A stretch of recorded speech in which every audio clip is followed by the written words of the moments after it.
O fato determinante desse final de ano e que tem o potencial de modificar o arranjo político brasileiro para os próximos anos é a implosão do Banco Master e a revelação, através da colunista do Grupo Globo, né, do jornal Globo, Malu Gaspar, de que o ministro Moraes tem envolvimento nessa história, já que a sua esposa, segundo a colunista, teria um contrato de 129 milhões de reais para prestar serviços para o banco, sendo que a colunista diz que não identificou grandes serviços prestados, né? 3 milhões e 600 mil reais por mês. E aí veio um novo petardo da caneta lá da colunista, ao afirmar, em coluna do Globo, que o ministro teria pressionado o Banco Central para aprovar uma venda do Master para o Banco de Brasília, para o BRB. E foi no escopo dessa operação que a Polícia Federal desencadeou uma operação onde supostamente haveria uma fraude de créditos que teriam sido comprados pelo Banco de Brasília de 12 bilhões de reais. Por sua vez, em mais uma ligação umbilical com o escândalo, né, do Supremo, o ministro Toffoli mandou o caso ir lá para o Supremo, decretou sigilo absoluto, colocou todos os documentos aí sob sua guarda do seu gabinete, e agora está querendo fazer uma cariação entre o banqueiro e técnicos do Banco Central que teriam decretado a liquidação do banco e não dado autorização, então, para essa operação entre o Master e o Banco de Brasília. Algo que a própria PF e a própria PGR, que têm sido meros despachantes do Supremo nos últimos tempos, se colocaram contra. Segundo o Caio Junqueira, lá da CNN, basicamente essa cariação seria um presente para a defesa do Banco Master. Não podemos esquecer que a decisão do ministro Toffoli de colocar esse caso sob a sua guarda e sob o guarda do Supremo aconteceu depois de uma viagem de avião privado com um dos advogados de um dos diretores do Banco Master, um sujeito claramente de esquerda, daquele grupo, né, que defende prerrogativas, e isso em si foi mais um escândalo. E diante dessa repercussão, obviamente bombástica, nós tivemos pela primeira vez em muito tempo, talvez desde o início de toda essa crise republicana brasileira, né, em que a Constituição foi rasgada em nome da blindagem do próprio establishment, que foi representado pelo ato institucional do Supremo, que recebeu o nome de inquérito das fake news, mas na verdade é um ato institucional que deu superpoderes aos ministros para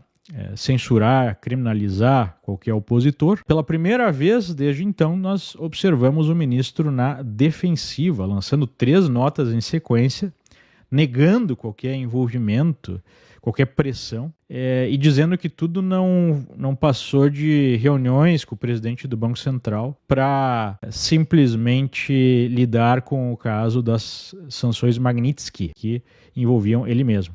Isso por si só já seria um escândalo numa situação normal, visto que o ministro reuniu presidente do Banco Central, presidente de bancos, para tratar de uma questão pessoal sua e da sua família, já que ele e sua esposa haviam sido alvo dessas sanções, né?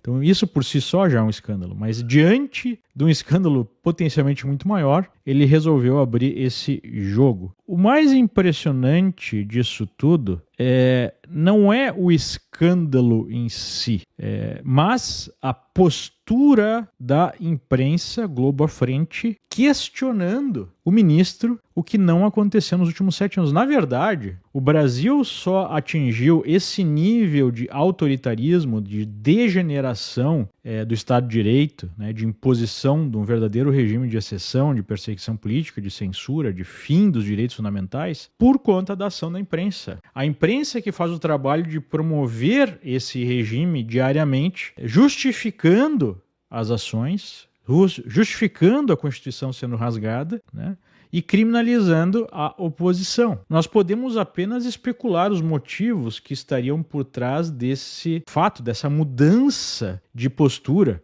em que uma parte da militância de redação do regime passa a expor o ministro Moraes e a questioná-lo de forma dura. Talvez o próprio PT queira isso, né? O PT nunca foi um aliado direto do do ministro, na verdade fez campanha para impedir que ele chegasse ao Supremo, foi um aliado fundamental, né, para a alçada do Lula à presidência e para esmagar a sua oposição, mas eles nunca tiveram exatamente no mesmo time, né? Foi uma aliança circunstancial. Há outros interesses em jogo, né? Há uma percepção de que há uma concentração de poder excessiva na figura do ministro. Ele criou muitos inimigos ao longo de toda essa trajetória, né? Pisou na cabeça de muita gente, esmagou a cabeça de muita gente, mas não temos como saber exatamente qual é o motivo por trás disso. O que importa do ponto de vista de avaliação da dinâmica de poder é que não há mais uma coalizão fechada reunindo todos os instrumentos de manutenção desse poder, entre eles principalmente o midiático. Há um novo arranjo de poder sendo produzido.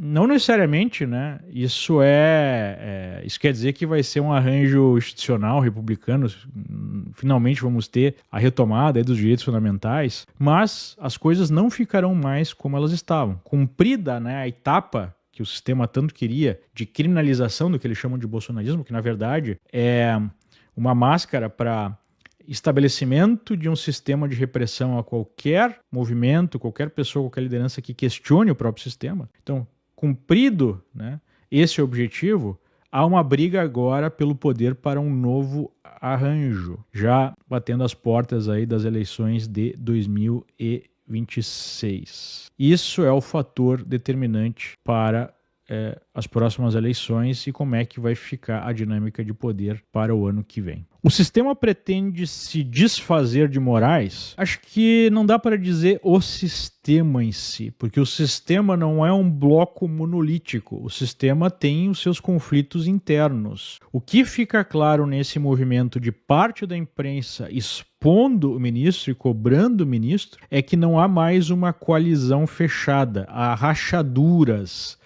nessa coalizão que se formou para fazer o movimento de retirar Lula da cadeia, alçá-lo à presidência, ao mesmo tempo que criminalizou, que censurou, que perseguiu toda a direita. Então se formou uma coalizão e essa coalizão parece que começa a se despedaçar. É isso que representa, né, o movimento de abandono, entre aspas, de pelo menos parte da militância de redação do ministro Moraes. Acho que estão tentando achar um lugar para o Pacheco no Supremo com o impedimento do AM. Acha que a imprensa está se dando conta do monstrinho que criaram? Militante de redação não enquadraria em Moraes sem autorização. O PT quer a cadeira? É muito difícil saber exatamente quais são as motivações, talvez haja mais de uma motivação, mas de fato um ciclo pode estar se encerrando. E há um rearranjo do sistema que não necessariamente envolve uma mudança na postura de perseguição à direita. Vejam, o questionamento está no sentido de uma possível relação imprópria entre o ministro e o Banco Master, né? Não há um questionamento, e nem haverá, na minha opinião, sobre a montanha de arbitrariedades promovidas contra a direita, com toda a perseguição que foi promovida contra a direita, com as bênçãos e com todo o apoio dessa mesma mídia. Então, diante da gravidade da perseguição política, esse outro caso até não é tão grave, né? Isso demonstra que o objetivo não é encerrar a perseguição, não é encerrar a criminalização do direito e restabelecer uma situação democrática no Brasil. O objetivo é um rearranjo de poder por qualquer que seja o objetivo. Leandro, como está aí nos Estados Unidos o caso do Felipe Martins? Eu não tenho informações maiores além daquilo que é público, né? Tem algumas pessoas que eu conheço que estão mais a par dessas investigações sobre o que aconteceu naquele episódio, né, da sua falsa entrada aqui nos Estados Unidos, em que houve registros que foram colocados por autoridades americanas de uma entrada que não aconteceu. As próprias autoridades já reconheceram isso. Mas, infelizmente, mesmo que seja revelado todo esse escândalo, não me parece que há capacidade nesse curtíssimo prazo de reverter uma das maiores injustiças, né, uma das coisas mais revoltantes de todo esse processo, que é a condenação do Felipe, que claramente não tem culpa alguma, né? Mais de 20 anos de cadeia para um jovem conservador que nunca cometeu crime algum, que é mais um dos mártires aí, né? Um dos perseguidos políticos do regime. É realmente revoltante o que está acontecendo com ele. Merry Christmas! Que Deus abençoe o nosso amado e sofrível Brasil. Feliz Natal para você e também para todos que me assistem, mas eu queria aqui fazer uma lembrança, né? Fazer uma oração por todos os perseguidos políticos no Brasil nesses últimos anos, especialmente para aqueles que estão presos, estão exilados, para eles e para as suas famílias que tanto sofrem. Aqui lembrando uma passagem bíblica. Bem-aventurados os que sofrem perseguição por causa da justiça, porque deles é o reino dos céus. Bem-aventurados sois vós, quando vos injuriarem e perseguirem, e mentindo, disserem todo o mal contra vós por minha causa. Exultai e alegrai-vos, porque é grande o vosso galardão nos céus, porque assim perseguiram os profetas que foram antes de vós. A esquerda na América Latina vai cair começando por Maduro. Na verdade, já há uma mudança perceptível na política latino-americana nos últimos meses, né? Nós tivemos a consolidação do poder de Milei na Argentina, que talvez tenha sido a vitória mais importante da direita nos últimos vários anos. Nós tivemos uma mudança na Bolívia, depois de 25 anos de destruição socialista. E agora nós tivemos uma mudança no Chile, né, em que assume um candidato conservador, depois do Chile ter quase, né, caído no precipício de uma constituição comunista.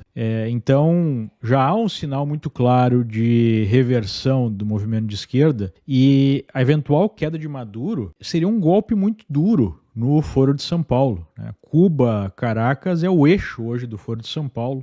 A influência de Cuba no continente, na destruição da América Latina, não é perceptível por muita gente. Se tem um grupo responsável pela destruição do continente, né, pela tragédia dos últimos vários anos, o continente tem um potencial gigantesco, é justamente esse grupo chamado Foro de São Paulo, fundado por Fidel Castro e por Lula. Então, sim, né, a queda de Maduro seria um passo muito importante de reversão nessa situação e não podemos deixar de mencionar a mudança da estratégia americana. Depois de muitas décadas, os Estados Unidos passam a ver a América Latina como o foco da sua política externa. Isso ficou muito claro na apresentação do documento sobre a política de segurança nacional da administração Trump.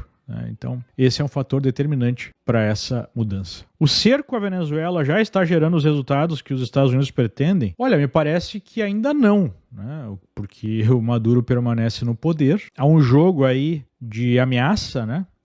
Me parece claramente que o objetivo de Trump não é promover uma invasão militar, que teria custos altíssimos, tanto políticos quanto humanos, mas sim fazer pressão até que o próprio ditador saia fora. Sabendo disso, o ditador permanece no poder, porque acredita que Trump não iria chegar ao ponto de uma invasão terrestre, por exemplo, de colocar, como os americanos dizem, boots on the ground. Então, essa dinâmica, ela permanece. O objetivo não foi alcançado, o objetivo é a queda do regime. Leandro, o que esperar para a direita no Brasil em 26? O que eu posso esperar é a continuidade de uma censura, de uma perseguição sistemática à direita, independente de um novo arranjo do poder que pode estar surgindo. Está sendo sinalizada aí essa mudança justamente pela postura da mídia, né, que começa a questionar o ministro Moraes, o próprio Supremo, mas eu não consigo enxergar ainda um espaço de mudança radical numa postura de criminalização da direita. É por isso que a gente deve se concentrar na formação da base, né, na ocupação aos poucos de espaços de baixo para cima, na apresentação e na manutenção, né, de uma postura de combate nessa guerra cultural. Do ponto de vista de política formal, eu não consigo enxergar uma mudança muito profunda, não. Comente sobre a pré-candidatura de Renan Santos. O que eu posso dizer, né? Tem dois aspectos aí. O primeiro aspecto é o seguinte: o MBL é o que há de mais podre na política nacional, né? Se você acha que o PT é ruim, grupos como o MBL são piores. É basicamente uma seita que opera pelo poder a qualquer custo, é um dos grupos responsáveis pela implementação desse regime de perseguição política. Não podemos esquecer que integrantes do MBL produziram dossiês que foram usados desde a CPI das fake news e depois esses mesmos dossiês foram utilizados até mesmo no inquérito das fake news, né? Esses dossiês mapeando a direita e direcionando as pessoas a serem perseguidas pelo regime.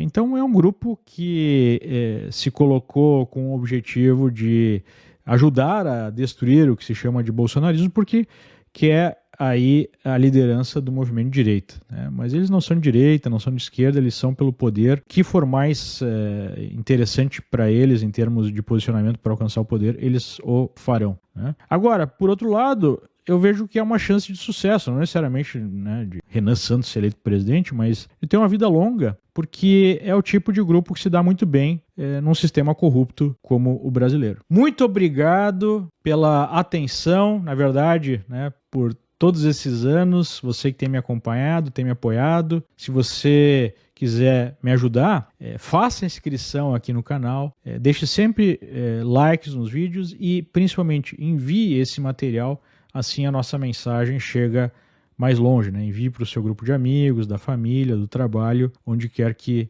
seja. Então, muito obrigado pelo apoio e eu desejo a você um ótimo 2026. Que possamos encontrar inspiração, que Deus possa nos iluminar para seguir aí a trilha do bem, né? E restabelecer, seja no Brasil, seja no mundo, um sistema melhor, que permita que cada ser humano, né, possa expressar as suas ideias, possa desenvolver as suas habilidades e alcançar a prosperidade. Esses são os meus votos para 2026.